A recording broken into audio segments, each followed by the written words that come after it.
di dalam sesi malam hari ini kita melihat judulnya adalah pentingnya penilaian dalam pembelajaran atau dalam pendidikan, maka rapot pendidikan ini menjadi salah satu ya cara bagaimana kita menilai pembelajaran kita ini untuk nantinya menjadi bagian untuk mengambil kebijakan. Di sanalah pentingnya yang namanya penilaian.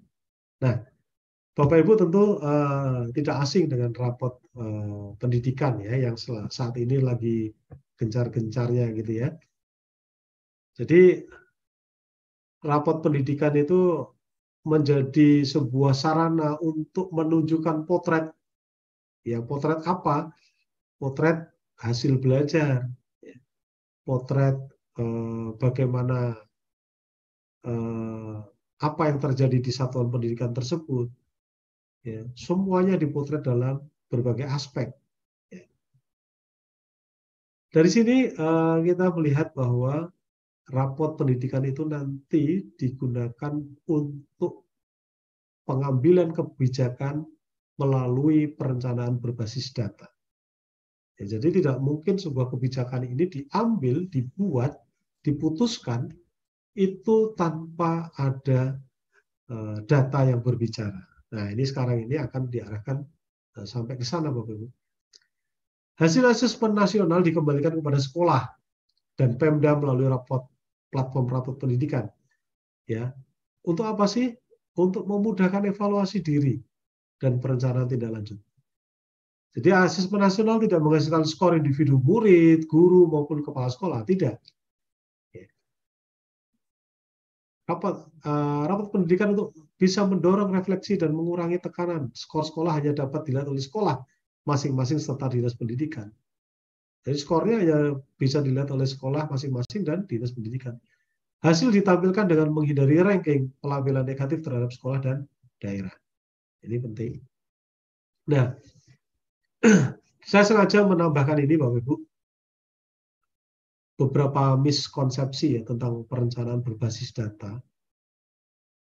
Jadi rapot pendidikan itu sebetulnya tidak sama ya dengan rapot siswa. Ya, orang beranggapan rapot pendidikan itu sama dengan rapot siswa, itu salah besar. Ya.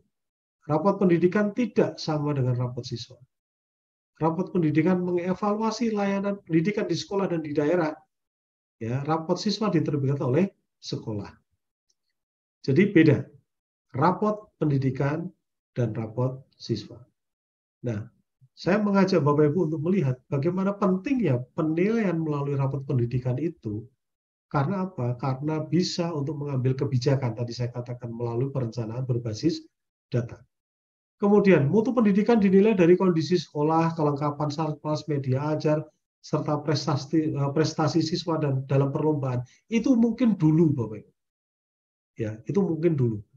Jadi sekolah A ini terkenal, wah, sekolah A ini bagus nih mutu pendidikannya. Karena apa? Karena sekolahnya megah, sarprasnya lengkap, media ajarnya lengkap, prestasi siswa kalau di setiap lomba selalu menang.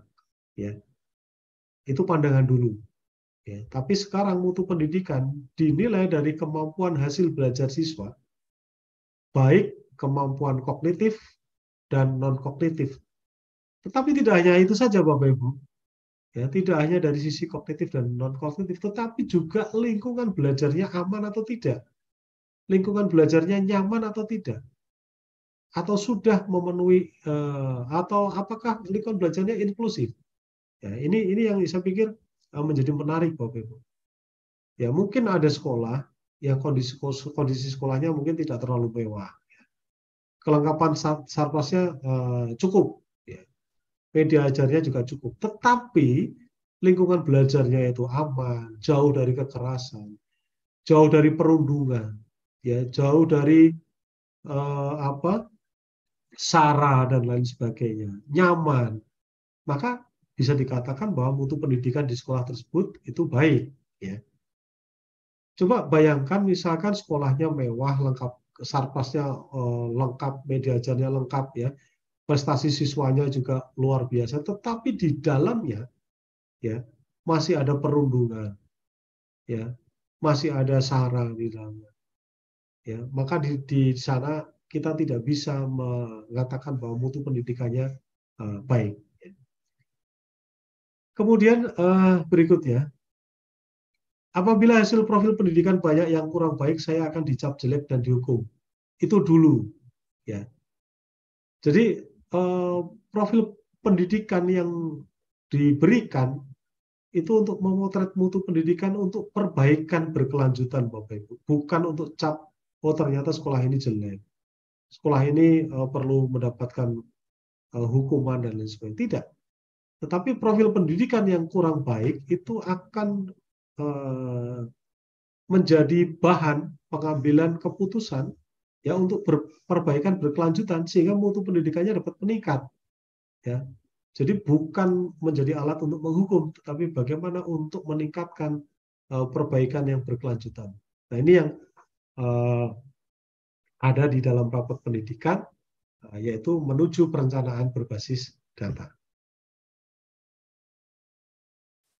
Oke, ini contoh rapot pendidikan. Jadi kita bisa mengetahui jenjang, status, jenis sekolah, provinsi, ya. Kita juga bisa, misalkan ini saya tampilkan Kalimantan Timur gitu ya. Kabupaten kotanya semua kabupaten, maka dia memiliki satuan pendidikan 752.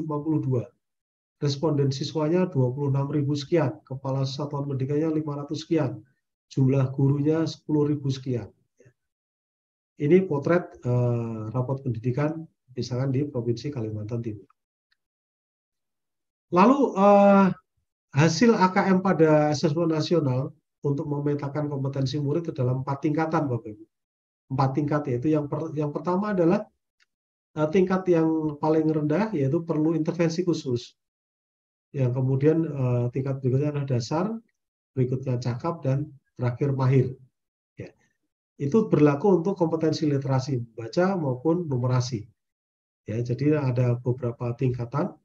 Apakah sekolah tersebut literasi membacanya ada di tingkat dasar, ya, atau tingkat mahir, ya. Kemudian numerasinya apakah di tingkat cakap atau masih perlu intervensi khusus. Jadi ini menjadi tingkatan di dalam memetakan kompetensi murid di dalam rapot pendidikan. Kemudian untuk satuan pendidikan yang dinilai dari sisi literasi numerasi, maka kompetensi minimum yang dimiliki sekolah tersebut adalah di poin 1,8. Ya, perhitungannya dari sisi tingkat kompetensinya mahir, cakap, dasar, perlu intervensi khusus tadi, itu ada prosentase murid di satuan pendidikannya. Kalau misalkan yang cakap adalah 15% dari jumlah keseluruhan, maka di sana ada pembobotannya, Bapak Ibu. Kalau mahir 3, cakap 2, dasar 1,5, intervensi khusus 1, maka di sana nanti ada indeksnya totalnya. Sehingga total indeksnya berapa literasi numerasi satuan pendidikan tersebut. Oh, ternyata 1,55, berarti dia masih di bawah rata-rata, ya, karena kompetensi minimum literasi numerasi satuan pendidikan itu di angka 1,8. Nah, ini skala untuk penilaiannya. Oke, rapot pendidikan. Nah, ini contoh Bapak Ibu. Jadi ada warna hijau, warna kuning, nanti ada juga warna merah sebetulnya. Kalau hijau berarti sudah mencapai kompetensi minimum, ya. Nanti kalau warna kuning itu nanti ada artinya masih merintis dan lain sebagainya. Ya, saya lewati. Nah, ini kalau hijau berarti sudah baik, kuning berarti cukup, merah itu masih merintis, ya.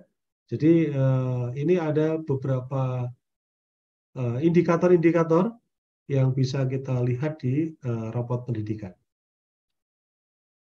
Nah, sejauh ini rapot pendidikan baru bisa diakses oleh akun admin, ya, baik kepala sekolah maupun admin yang ditunjuk oleh dinas maupun sekolah tersebut.